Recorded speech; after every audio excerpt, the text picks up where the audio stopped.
Pagi hari di rumah Pak Pramono dan Bu Risma selalu berjalan dengan ritme yang rapi. Dina, anak semata wayang mereka, sibuk merapikan pakaian sebelum berangkat kerja. Fendi, suaminya, lebih sering terduduk di teras belakang, mengaduk kopi yang tak lagi hangat. Sudah 3 bulan, sejak Fendi 20 host PHK dari perusahaan distributor alat kesehatan tempat ia bekerja. Perusahaannya bangkrut, dan sejak itu, ia belum juga mendapat pekerjaan baru. Dina tak pernah mengeluh. Ia tetap mengatur uang rumah tangga, membagi penghasilan dari gajinya sebagai staf keuangan di pabrik tekstil. Tapi Fendi tahu, menjadi lelaki yang hidup di bawah atap mertuanya, tanpa pekerjaan tetap, menekan harga dirinya sedikit demi sedikit. Dan di tengah tekanan itu, perlahan, sebuah godaan tumbuh. Mama Risma, wanita 53 tahun, yang seharusnya hanya ia panggil ibu. Perempuan yang sejak awal tampak terlalu modis untuk ukuran usia dan statusnya. Dengan salon kecantikannya yang masih berjalan lancar, Mama Risma terbiasa tampil cantik, wangi, dan percaya diri. Tubuhnya masih terjaga, kulitnya masih halus seperti perempuan 40-an. Dan entah sejak kapan, Fendi mulai memperhatikan, mulai terlalu peka akan aroma parfumnya.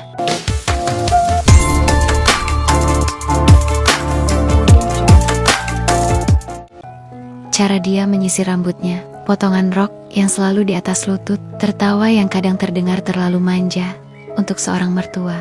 Van, bantu mama antar barang ke salon ya. Sekalian benerin lampu ruang cuci. Mati dari kemarin, ujar Mama Risma suatu pagi.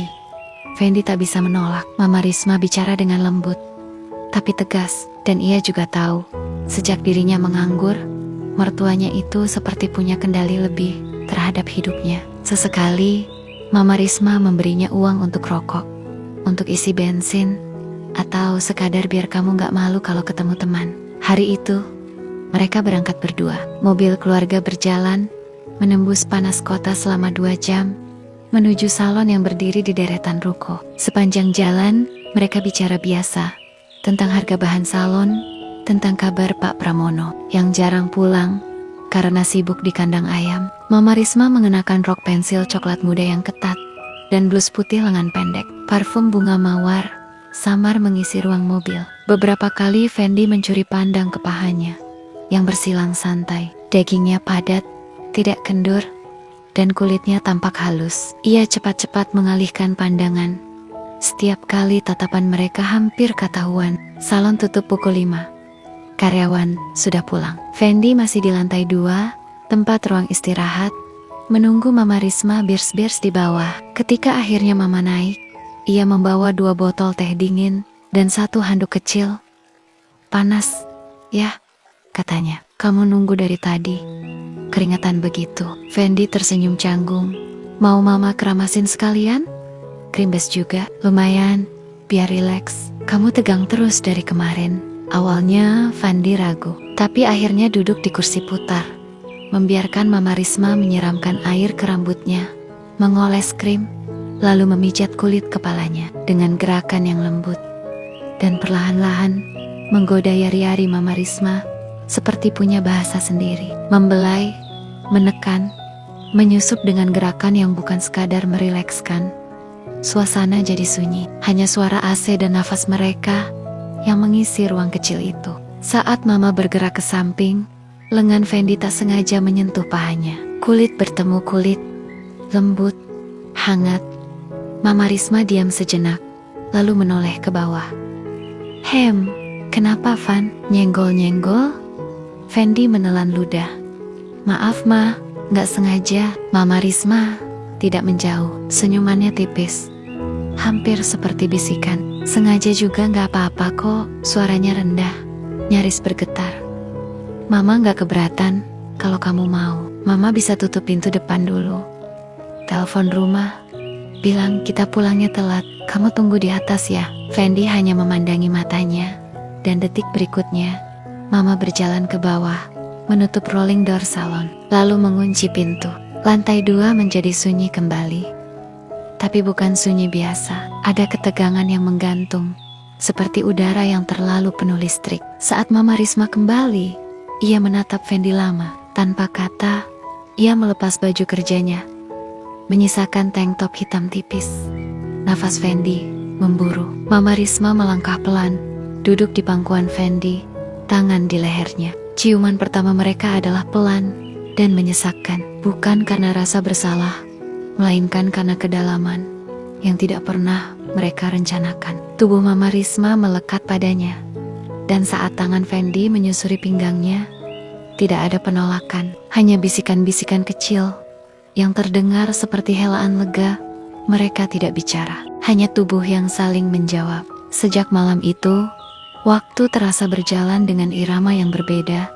Ada detak rahasia yang berdentang di antara mereka. Tak ada janji, tak ada ikrar, tapi setiap pertemuan seperti sudah disepakati oleh tubuh yang saling memanggil. Fendi tak pernah benar-benar bisa tidur sejak kejadian di lantai 2 salon itu. Bukan karena rasa bersalah, tapi karena setiap kali memejamkan mata, tubuh Mama Risma hadir dalam pikirannya, seperti bayangan yang menari dalam kabut hangat. Aroma mawar dari rambutnya, embun dari kulitnya, dan suara pelan di telinganya saat malam itu memanggil namanya. Lembut, tapi menghujam.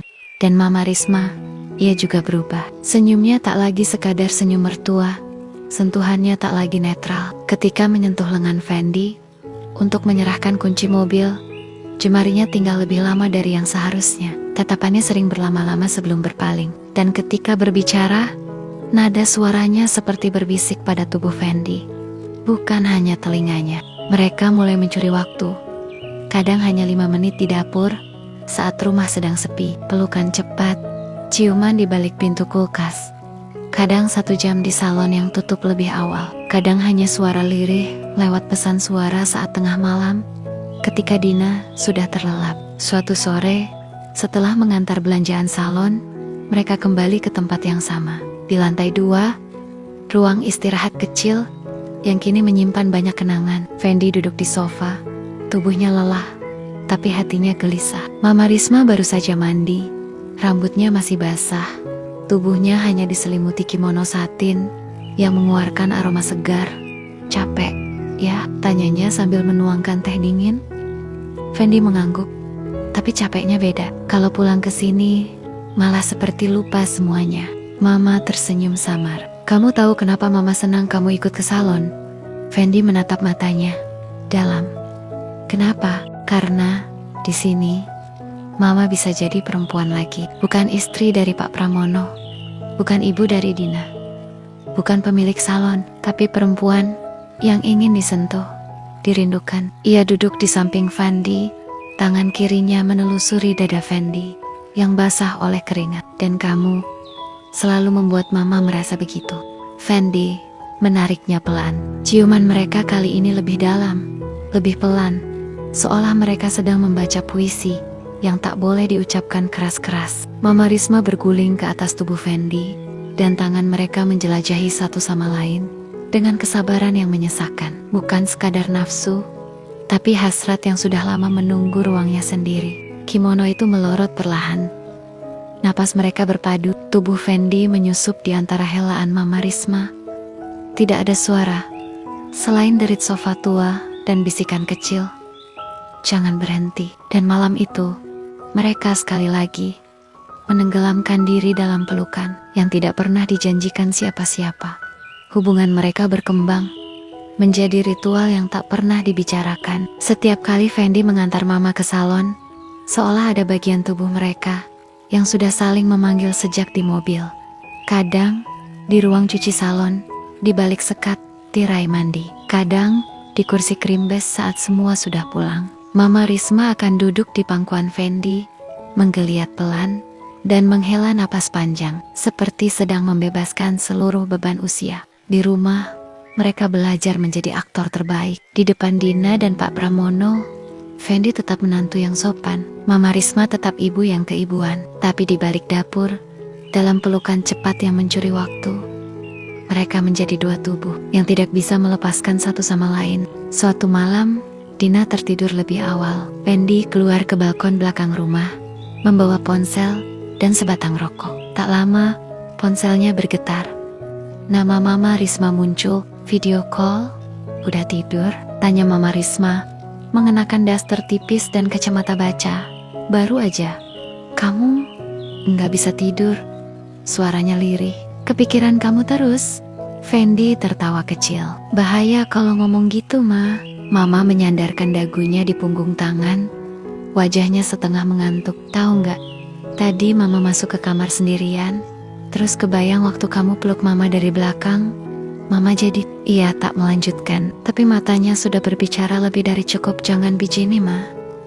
Aku bisa gila. Mama Risma tersenyum. Lalu membetulkan posisi kameranya. Sekilas, Fendi melihat belahan dada yang tak sengaja terbuka. Ia menghela napas pelan. Besok, kita ke salon lagi ya? Besok, iya. Mama pengen kamu temenin. Kita tutup lebih cepat. Lantai 2 sudah Mama bersihin. Diam. Lalu Fendi menjawab pelan. Iya, Ma, aku datang. Malam itu mereka tak menyentuh satu sama lain, tapi layar ponsel menjadi jembatan antara dua tubuh yang tak bisa benar-benar terpisah. Bahkan dalam diam, mereka tetap saling memiliki. Pagi itu Fendi berdiri di depan cermin dengan setelan kerja barunya. Setelah berbulan-bulan menganggur, akhirnya ia diterima sebagai supervisor pemasaran di sebuah perusahaan farmasi di luar kota. 6 jam perjalanan dari rumah, kabar ini disambut gembira oleh Dina. Ia memeluk Fendi, erat malam sebelumnya menonggas liga. Akhirnya kamu kerja lagi, Mas?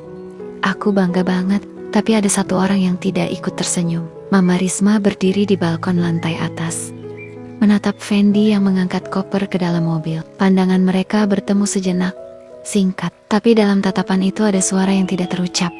Jangan pergi terlalu jauh. Hari-hari pertama Fendi di kota barunya dipenuhi adaptasi. Ia sibuk, lelah, dan tidak punya waktu memikirkan banyak hal. Tapi malam selalu datang seperti jaring laba-laba, menggulung pikirannya dalam bayangan. Tubuh Mama Risma, napasnya, suara parau yang memanggil di tengah keheningan, dan seperti mengikuti tarikan batin yang sama. Mama Risma mengirim pesan di malam ketiga. Mama di kamar, lagi duduk di kursi rias. Rambut Mama belum kering. Daster Mama masih basah kena air. Dingin. Fendi membaca pesan itu berulang kali.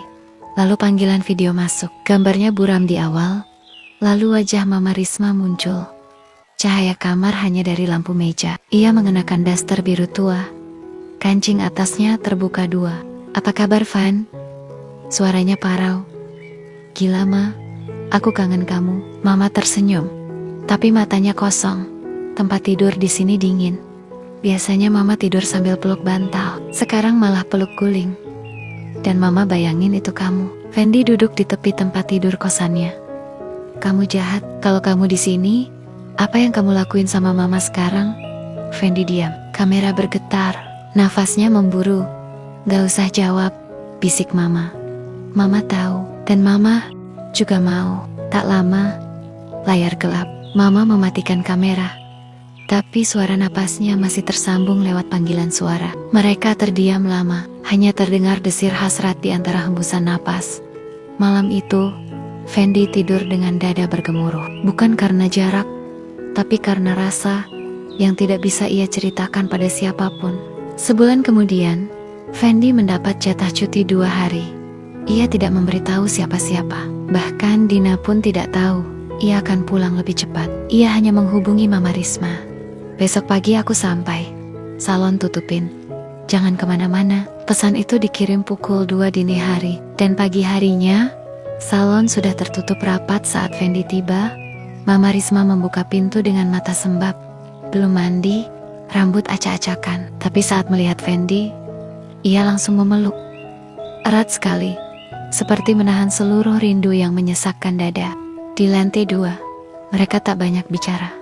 Tubuh saling mencari seperti gelombang laut yang menemukan darat. Pelukan mereka panjang, penuh rintihan pelan, dan ciuman yang tidak lagi bisa ditahan. Kali ini, Fendi menciumi leher Mama Risma seperti meminum ingatan. Tubuh Mama menyerah. Ia menggeliat dalam pelukan Fendi, membisikkan kata-kata yang tidak pernah diucapkan kepada suaminya. Aku rindu kamu. Bukan cuma tubuhmu, tapi cara kamu lihat Mama. Seolah Mama satu-satunya perempuan di dunia ini. Fendi mendekapnya dari belakang. Mereka duduk di lantai. berjam-jam hanya saling memeluk dan menyentuh pelan, tanpa terburu, tanpa kata, hanya desir kulit, harum rambut, dan bisikan kecil, seperti doa-doa sunyi. Hubungan mereka tidak mati oleh jarak. Setiap bulan, Fendi menyempatkan pulang, meski hanya semalam. Kadang Dina mengira suaminya terlalu lelah untuk bercinta, tapi sesungguhnya Fendi sudah membakar seluruh gairahnya di siang hari di salon, di ruang istirahat, bersama mama mertuanya sendiri.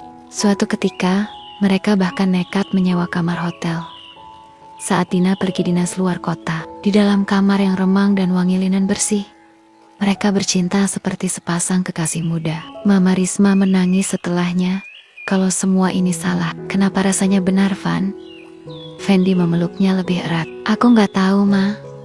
Tapi aku nggak bisa berhenti, dan mereka tidak pernah berhenti. Hingga suatu hari, hubungan mereka hampir terbongkar. Dina menemukan lipstik warna burgundy tua di saku jaket Fendi. Warna itu bukan miliknya. Ia hanya menatap Fendi. Curiga, tapi tidak bicara. Fendi gugup. Ia memutuskan untuk lebih hati-hati.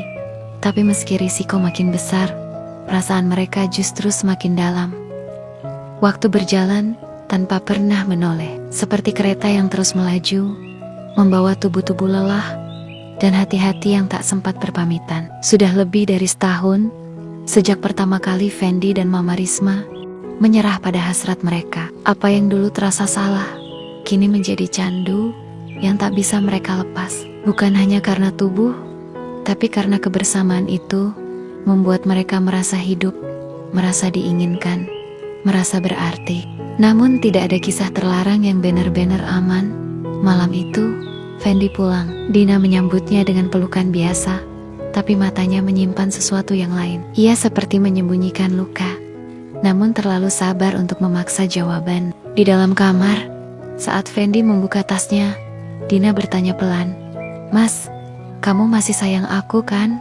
Fendi menoleh. Jantungnya berdetak lebih cepat. Tapi ia menjawab, "Tentu." Dina tersenyum, tapi air matanya mengalir diam-diam. Fendi tahu, lambat laun semua akan pecah. Rahasia tidak diciptakan untuk hidup terlalu lama. Tapi di sisi lain, ia tidak bisa berhenti. Ia tidak tahu bagaimana cara melepaskan sesuatu yang membuatnya merasa nyata. Esoknya, Mama Risma menemuinya diam-diam di lantai 2 salon. Dina berubah.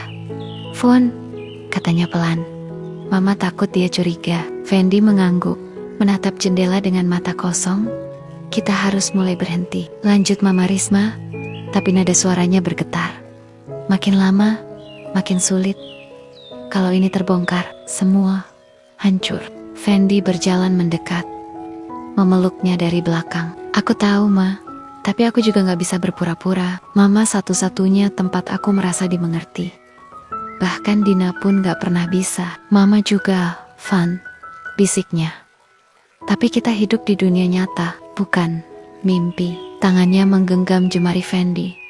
Tubuh mereka saling bersandar, tetapi hati mereka penuh retakan. Ada luka yang tidak bisa disembuhkan oleh pelukan. Hari itu, mereka tidak bercinta. Mereka hanya duduk berjam-jam di lantai, saling memeluk, saling menangis, dalam diam yang mengguncang. Minggu berikutnya, Fendi kembali keluar kota. Mama Risma hanya mengantarnya sampai pintu pagar. Tak ada pelukan, tak ada ciuman, hanya tatapan panjang dan senyum tipis yang mencoba terlihat kuat. Setibanya di kota tempat ia bekerja, Fendi mendapati sebuah kotak kecil di dalam tas ranselnya. Kotak itu berisi parfum dan sebuah catatan tangan. "Parfum ini Mama beli waktu kamu bilang suka aroma mawar. Semprotkan. Kalau kamu rindu, jangan cari Mama dalam bentuk tubuh. Cari Mama dalam sunyi, karena hanya di sunyi Mama bisa mencintaimu, Fendi, selamanya, tanpa pernah benar-benar bisa memiliki."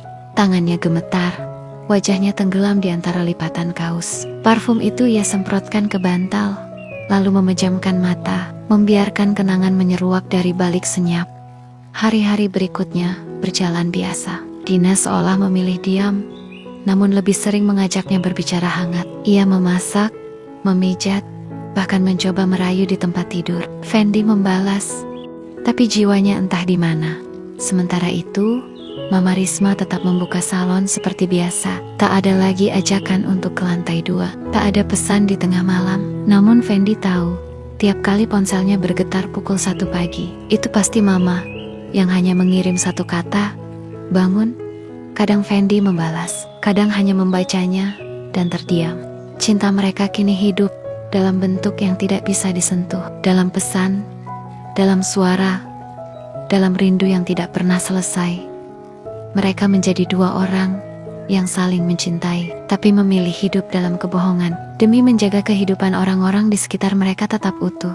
Dan itulah kutuk dari cinta terlarang. Saat kau mencintai terlalu dalam, justru saat itu pula kau harus bersembunyi lebih dalam. Suatu malam, saat Fendi pulang ke rumah, ia mendengar tawa dari dapur. Dina sedang membantu Mama Risma memotong buah. Keduanya tertawa kecil. Sesekali saling mencolek. Pak Pramono sedang duduk di ruang tamu, mengunyah kacang, menonton TV. Fendi berdiri diam, menatap keluarganya dari balik tembok.